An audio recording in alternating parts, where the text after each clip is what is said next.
ಯಾಕಪ್ಪ ಸೂರ್ಯ, ಬೇಜಾರಾಗಿದೆಯಾ? ಪಟ್ಟಾಭಿಷೇಕ ಆದ ಮೇಲೆ ಪಂಚಾಯಿತಿಯಲ್ಲಿ ಮೊದಲನೇ ದೂರು ನನ್ನ ತಂಗಿ ಗಂಡನ ಮೇಲೆ ಬಂದಿರೋದು ಎಂಥ ವಿಪರ್ಯಾಸ ನೋಡು ತಾತ.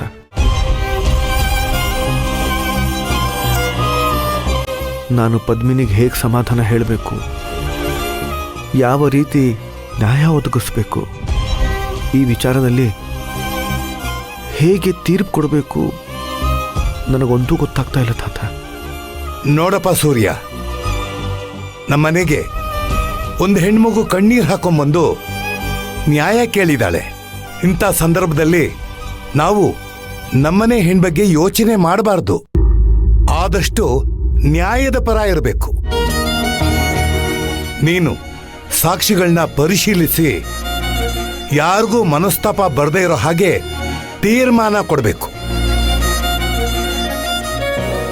ಪದ್ಮಿನಿ ಪರಿಸ್ಥಿತಿ ಏನು ಅಂತ ನಿನಗೆ ಚೆನ್ನಾಗಿ ಗೊತ್ತು. ನ್ಯಾಯಪೀಠದಲ್ಲಿ ಕೂತ್ಕೊಂಡಾಗ ಮನಸ್ಸನ್ನ ಕಲ್ ಮಾಡ್ಕೋಬೇಕಾಗತ್ತೆ. ಪದ್ಮಿನಿ ಈ ಪರಿಸ್ಥಿತಿನ ಹ್ಯಾಕ್ ತಗೊಳ್ತಾಳೆ ಅನ್ನೋದಕ್ಕಿಂತ ನೀನ್ ಅವಳನ್ನ ಹ್ಯಾಗ್ ಒಪ್ಪಿಸ್ತೀಯ ಅನ್ನೋದು ಮುಖ್ಯ.